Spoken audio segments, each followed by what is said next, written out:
And that was the beginning of me falling in love with cinema. Not intimidating at all. Okay. The man of the moment. Like myself, I wasn't a big comic book person. I came to find out that that audience is just phenomenal. The first woman to get an Academy Award for director, Catherine Bigelow. I love this guy. Mwah. I love that movie. I can still recite that whole scene, every character's part. I won't do it right now for you.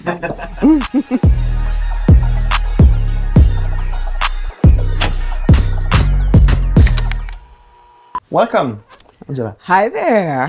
It's the first time we do this one in Cannes. It's a show that we do for quite some time in Paris now. And I had a first question before going into the movies that you wanted to talk about. I wanted to know, what is your relationship with DVDs and physical edition? Do you have them? Were you someone who went to the Blockbuster renting DVDs at the time?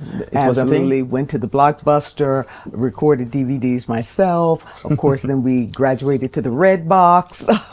Yeah, so it was great always to have movies that you could return to again and again. So there's some movies on your right. Yeah. There's one that you pick actually. I see. This is a movie that came out recently, maybe a couple of years ago, Book of Clarence. I went to the premiere of that.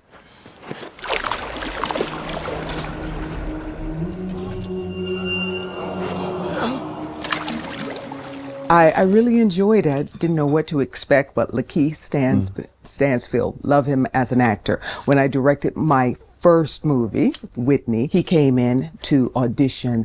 Okay. He wasn't exactly right for the part, but I never forgot him. He was the best who came through the door to audition. So I'm a big fan. Also, Omar Sy, a French actor. I am immortal. Negro, please. The only weak point in my body is my heel. I enjoy his work very much, very, very much. It was great. There was this great scene in there where someone gets slapped, boom, boom, boom, 3 times, getting their baptism. It cracked me up. Blasphemous swine!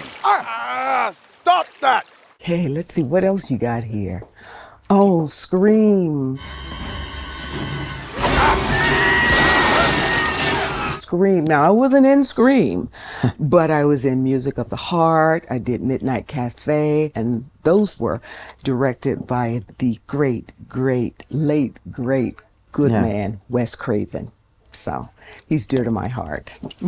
Oh, well, this is kind of familiar. What's love got to do with it? Make me over, make me nice. When I'm done, oh, I wanna be right. I actually ran into my brother Lawrence 2 days ago. We were at a play, Cabaret, in London. Just happened to run into each other. But of course, this was pivotal in my life as an actor, as an artist, as a woman, as a everything. Love it. And, it still holds strong and true and poignant today, even more so. Okay. The man of the moment, the man of the hour, Tom Cruise. He brought me along on the 6th iteration of Mission Impossible as Erica Sloan, director of the CIA. And now we're here for the final reckoning. I need you to trust me. One last time. Tom, wonderful, wonderful leader and person to work with, all around great, enthusiastic guy. I love this guy. Mwah. And the final reckoning. Here we go, y'all. Jackie Brown. Let's see. If I have to tell you to shut up one more time, I'm going to shut you up. I remember reading the script for this. I've worked with Samuel Jackson on Broadway, so that was great. I think also, there was a movie, and I saw it up here somewhere. Yeah, up here. Contact, where I think they were thinking of Sam Jackson for the role, but he wasn't available. So I got the role. That was the one great time where, a male role was given to a very capable woman who did an impeccable job. So that's my Sam Jackson story. I put one movie over there, which is a Taxi Driver, because there's Robert De Niro, who just got a Palme d'Or d'Honneur yesterday, and that you worked with, actually. Yeah, congratulations, Robert De Niro, the one, the only, the man, the myth, the legend. You talking to me? You talking to me? Yes, about 25 or 30 years ago, I worked with him in a movie along with Marlon Brando. called The Score, where I portrayed his flight attendant paramour, and this time I played his president in 0 Day. Mullen, thanks for coming. Madam President, so what's the plan? Congress is authorizing a special 0 Day commission. Yeah, a great person to work with. Very, very, very great. Not intimidating at all. Superfly, Ron O'Neal. Are you crazy? You know damn well who killed Scatter. And if we fuck up, he'll kill us too. Now listen here, I came up during the blaxploitation era, so it was movies like this that allowed me to see a representation, be they great, be they poor, be they harsh, be they strong, but they were just passionate, beautiful Black people on film. And that was the beginning of me falling in love with cinema and the way that we appeared on screen. During that same moment in time, Lady Sings the Blues with Diana Ross and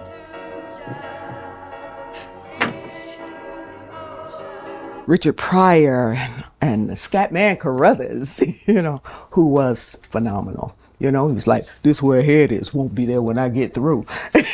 So I love that movie. I can still recite that whole scene, every character's part. I won't do it right now for you. Talking about blaxploitation, it was something that we didn't receive that much in France. Oh. And it's not a movement that is so known, I think, unfortunately.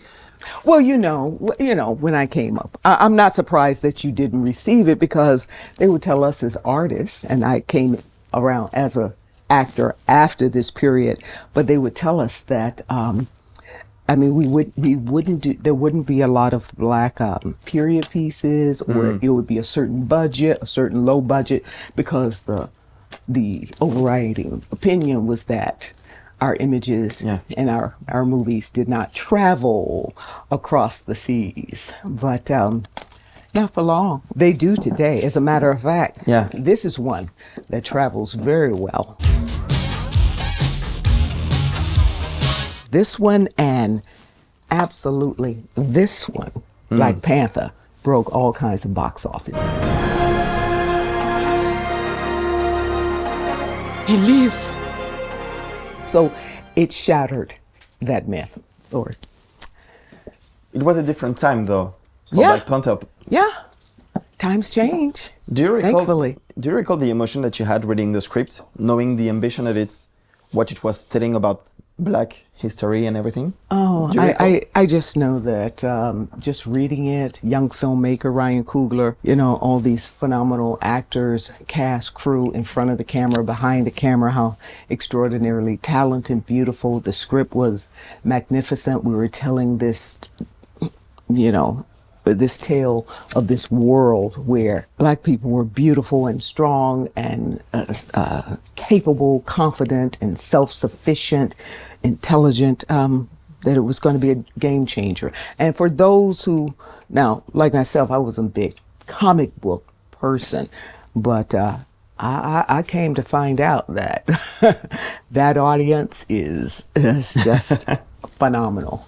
And they show up. They show up with tears, with passion. They show up falling off their seats, you know, running to walls. And they loved it. I mean, I went down a rabbit hole on YouTube looking at some of their comments and the way they responded just from seeing the trailer for Black Panther. I've also had an opportunity to do a lot of voiceovers and animation. And Henry Selick is the director of this. Mom, Dad. And I did one of his other very scary movies, Wendell and Wild, which you can see on Netflix. You're a hell maiden, but it has to be our secret. That's how I can protect you. Protect me from what? Your demons. Do you think it's a very different exercise for you as an actress, as an artist, to do voiceover? It is. I think it feels, you know, at times, sometimes that it's a little bit more intense because you don't have the physicality to play off, to distract. It is purely the voice, the tenor of the voice, and you have to get it right, you know. Now, Nip Tuck. couple of years later, I had the good fortune of being called in to meet Ryan Murphy, who's the creator of Nip Tuck. He had another show that had been, you know, they were on their third season of, and I was able to do, and where I played a witch, Marie Laveau. You're supposed to be ridding me of my enemies. Instead, they're mouthier than ever, showing up on my doorstep, disrespecting me. And people still love it, and many claim that it's the best of that series, American Horror Story, if you've not picked that up yet. Do you see a difference between television and movies on the set, on the scale of it, on the length of it? Well, with movies take a little more time. TV can be a little bit more rush, and none of them are like stage, which as soon as the curtain goes up, you're on. There's no cut, there's no sweetening, it's just you and the audience. But across all three, it's always you and the audience. I have a final movie on your left, which is not commented enough on your left. Oh, one of my favorites. This is one of your favorites, Strange Days? It is. Oh my gosh, myself and Juliette Lewis and Ray Fiennes. Hi, Mommy. This is Lenny. Hi. Directed by the incomparable, the first woman to get an Academy Award for director, Catherine Bigelow. This was a big, hefty, strong movie. It was ahead of its time, let me tell you. But it was about the, you know, the advent of the year 2000. Look at all these people. We had 5,000 extras one night. And this was a movie where I discovered the, you know, in addition to caffeine, B12 helps to give you energy. And I needed energy to keep up with Catherine. But yeah, it was a beautiful movie, strong movie. And she said when she offered me the part that Mace is the moral center of the story. And I was like, oh, I like the way that sounds. I'm the moral compass. Perfect. Well, thank you very much. Thank you. Konbini!